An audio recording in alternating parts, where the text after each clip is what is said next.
Assalamualaikum warahmatullahi wabarakatuh. Kembali lagi bersama Ibu Mila dalam pembelajaran matematika kelas 8. Sebelum kamu menyaksikan video ini, jangan lupa di-subscribe ya. Dan kalau kamu suka, jangan lupa diberi jempol. Untuk menyingkat waktu, yuk kita saksikan video pembelajaran berikut ini. Selamat menyaksikan ya. Baiklah, kita lanjutkan materi kita hari ini. Masih pada bab yang sama, yaitu relasi dan fungsi. Hari ini yang kita akan bahas adalah korespondensi satu-satu. Setiap negara dipasangkan dengan tepat satu ibu kotanya. Nah, kalian perhatikan gambar 3.16. Ini himpunan P merupakan himpunan negara dan Q merupakan himpunan ibu kota. Dan sebaliknya, setiap ibu kota dipasangkan dengan tepat satu negaranya. Jadi dari himpunan P ke himpunan Q ini memiliki pasangan tepat satu. Semuanya berpasangan. Begitu juga jika dibalik dari Q ke P. Jadi himpunan antara P dan Q itu terjadi pemetaan timbal balik sehingga terdapat korespondensi satu-satu atau perkawanan satu-satu antara himpunan negara dan himpunan ibu kotanya. Jadi kalau misalkan di relasi itu adalah suatu hubungan antara himpunan A dengan himpunan B, kemudian kalau pada fungsi itu adalah merupakan suatu relasi khusus di mana setiap anggotanya ini tidak boleh memiliki pasangan lebih dari satu dan tidak boleh ada anggota A di sebelah sini yang tidak memiliki pasangan. Nah, bedanya dengan korespondensi satu-satu, dia ini memiliki pasangan tepat satu. Satu-satu pas, gitu ya. Demikian pula setiap negara memiliki hanya satu lagu kebangsaan, sehingga terdapat korespondensi satu-satu antara himpunan negara dengan himpunan lagu kebangsaan. Nih kalau kalian lihat hubungannya, Indonesia memiliki lagu kebangsaan Indonesia Raya, Malaysia memiliki lagu kebangsaan Negaraku, dan seterusnya. Nah, tidak mungkin Indonesia ini juga memiliki lagu kebangsaan Negaraku. Tidak, dia hanya memiliki satu lagu kebangsaan. Nah, himpunan A dikatakan berkorespondensi satu-satu dengan himpunan B jika setiap anggota A itu dipasangkan dengan tepat satu anggota B dan setiap anggota B dipasangkan dengan tepat satu anggota A.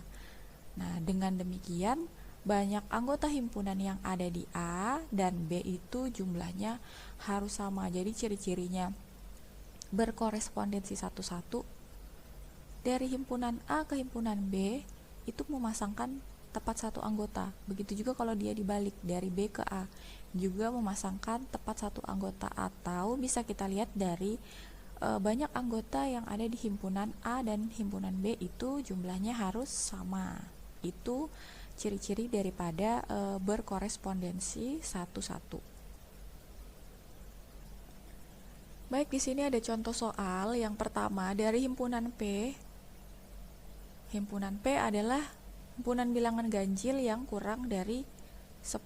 Berarti kurang dari 10 itu ada 1, 3, 5, 7, dan 9. Dan himpunan Q atau himpunan huruf vokal A, I, U, E, O dapat ditunjukkan korespondensi satu-satu jawabannya. Jadi kalau berkorespondensi satu-satu itu pasangan satu-satu ya. Jadi 1 dengan A, 3 dengan I, 5 dengan U, 7 dengan E, dan 9 dengan O atau sebaliknya. Begitu juga dengan contoh yang kedua. Antara himpunan bendera dengan himpunan negara terdapat korespondensi satu-satu.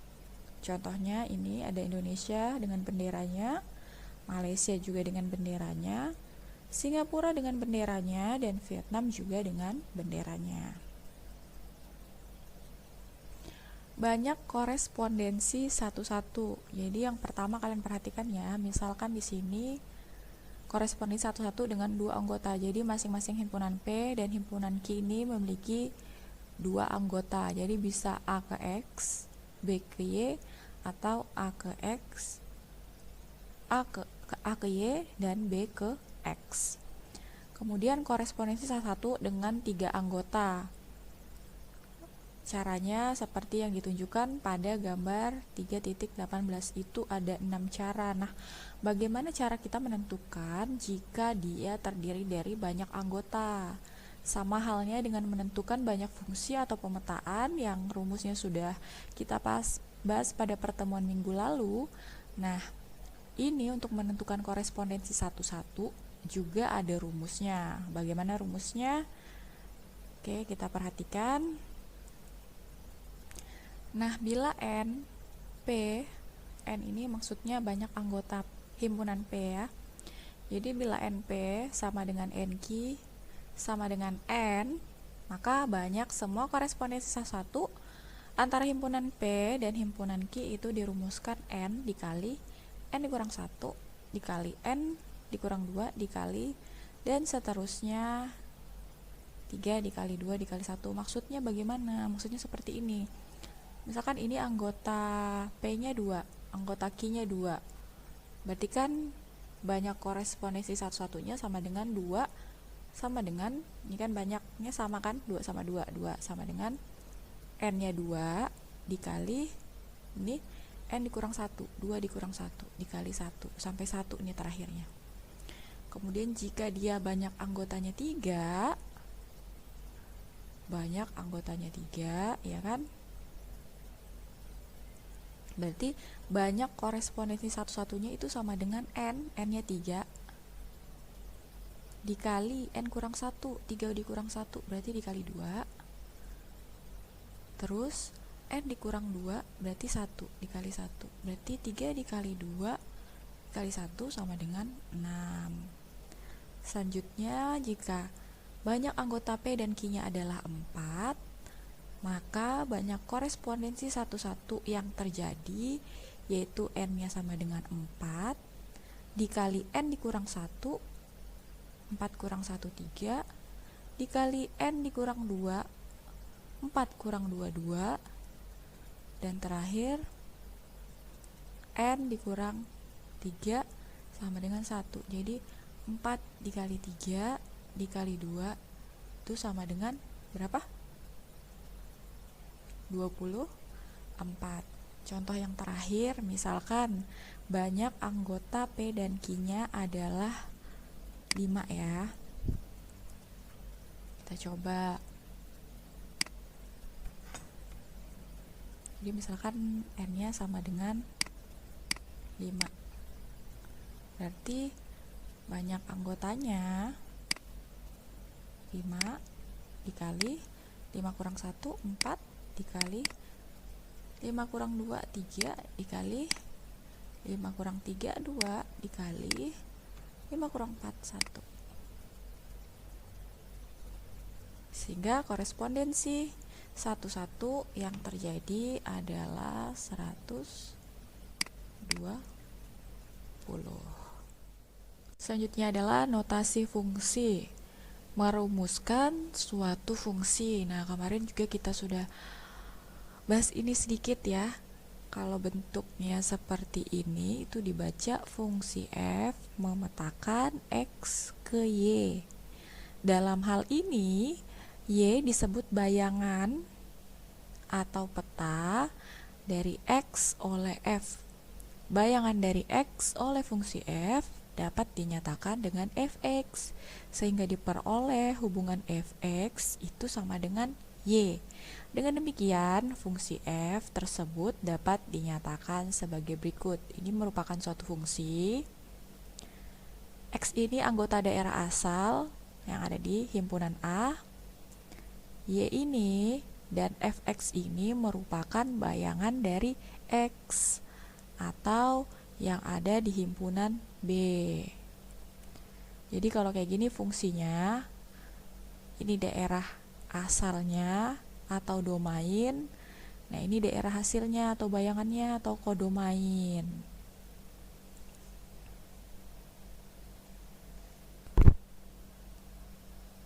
Ya, ini ada sebuah contoh.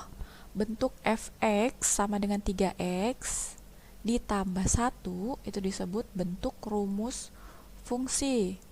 Jadi fungsi f x ax ditambah b, atau yang kita baca yaitu fungsi f memetakan x ke ax ditambah b.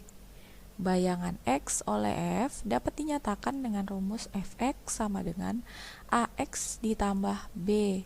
Nah, bentuk fx sama dengan ax ditambah b ini disebut bentuk rumus fungsi.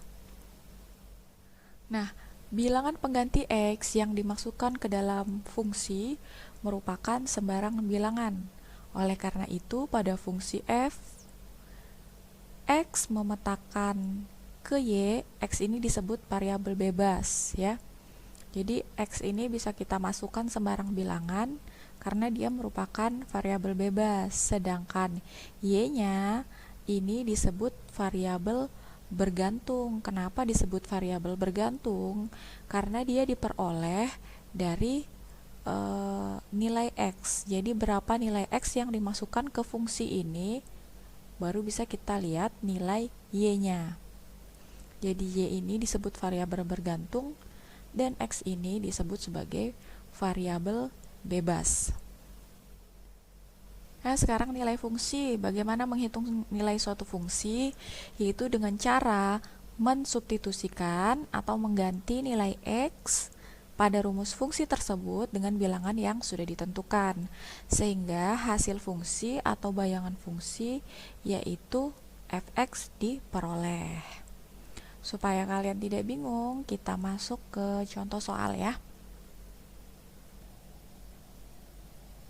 Oke, ini ada contoh. Diketahui fungsi f memetakan x ke 3x dikurang 1. Yang pertama, tentukan rumus fungsi. Jadi ini fungsi f memetakan x ke 3x dikurang 1. Rumus fungsinya yaitu fx sama dengan 3x dikurang 1. Jadi tinggal dirubah aja penulisannya. Ini x-nya dibuat ke dalam kurung, terus di sini sama dengan 3x dikurang 1. Kemudian yang B, nilai fungsi untuk x sama dengan negatif 4.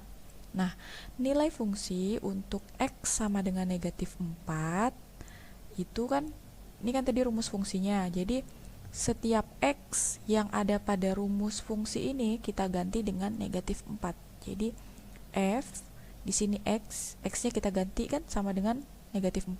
Negatif 4 sama dengan 3, di rumus fungsinya kan 3x. Karena x-nya ini sama dengan negatif 4, maka kita substitusikan di sini negatif 4 dikurang 1 sama dengan 3 dikali negatif 4, negatif 12 dikurang 1 sama dengan negatif 13. Jadi nilai fungsi untuk x sama dengan negatif 4 adalah negatif 13. Nah, bagaimana kalau x-nya sama dengan 3? Tinggal kita ganti di sini f 3 sama dengan 3 dikali 3 dikurang 1. 3 dikali 3 sama dengan berapa? 9 dikurang 1 sama dengan 8. Itu untuk x sama dengan 3.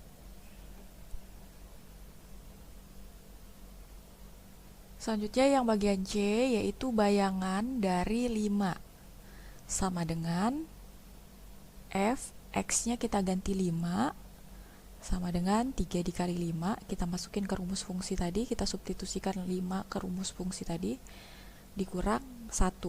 Jadi 3 dikali 5, 15 dikurang 1 sama dengan 14. Jadi bayangan dari 5 adalah 14. Lanjut contoh yang kedua.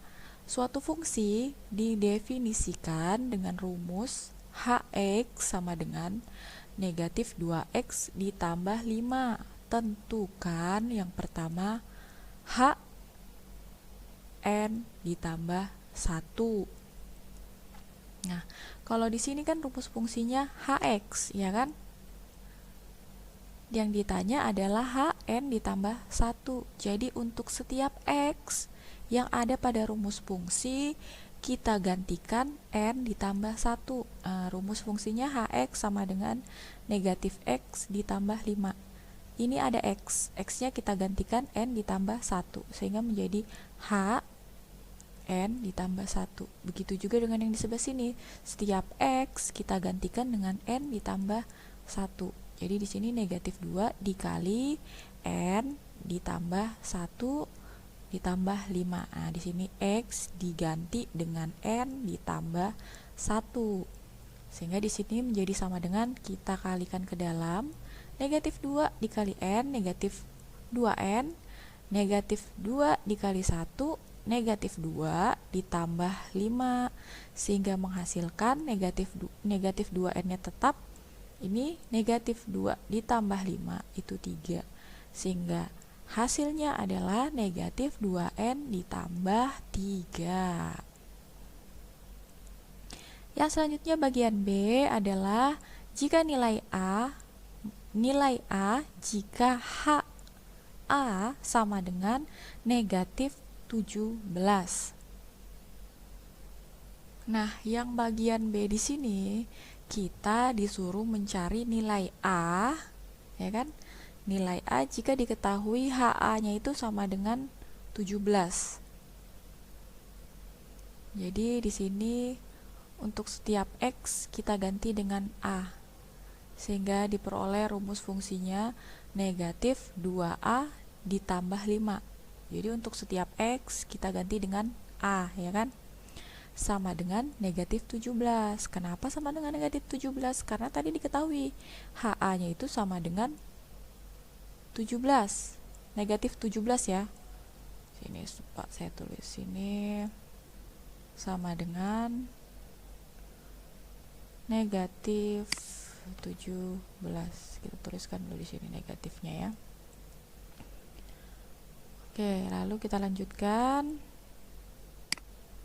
Langsung seperti yang sudah dipelajari di kelas 7, negatif 2A nya tetap negatif 2A sama dengan negatif 17.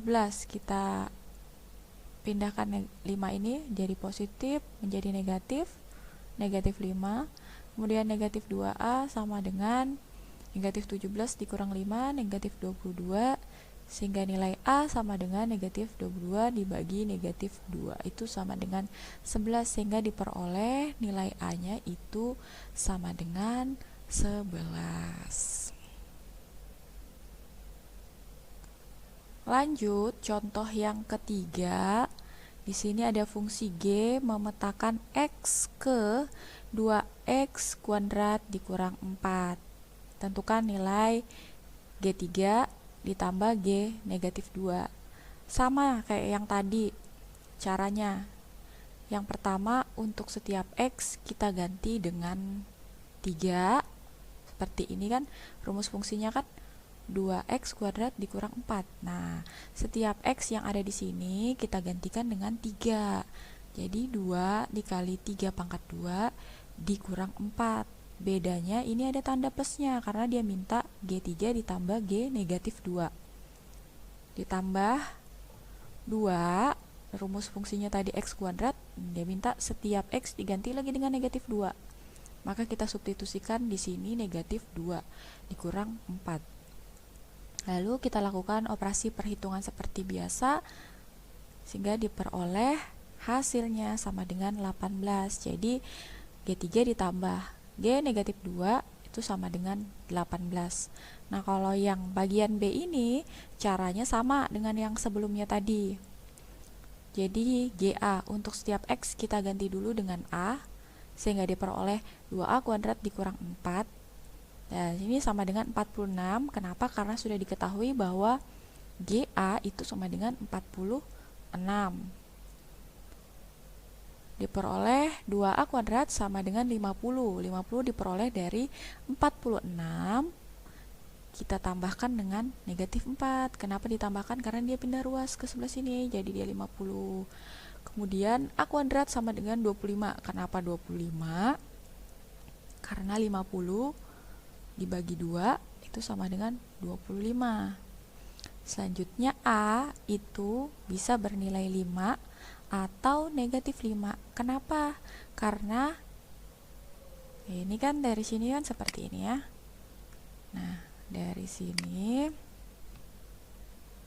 ini kan A kuadrat sama dengan 25. Berarti A itu sama dengan akar dari 25. Nah, akar dari 25 ini bisa bernilai 5, bisa juga bernilai negatif 5. Sehingga nilai A itu 5 atau negatif 5. Sekian video pembelajaran dari saya. Mudah-mudahan video ini bisa bermanfaat untuk kalian belajar di rumah. Jika ada yang kurang jelas, silahkan ditanyakan. Saya akhiri. Wassalamualaikum warahmatullahi wabarakatuh. Dan jangan lupa tetap di rumah.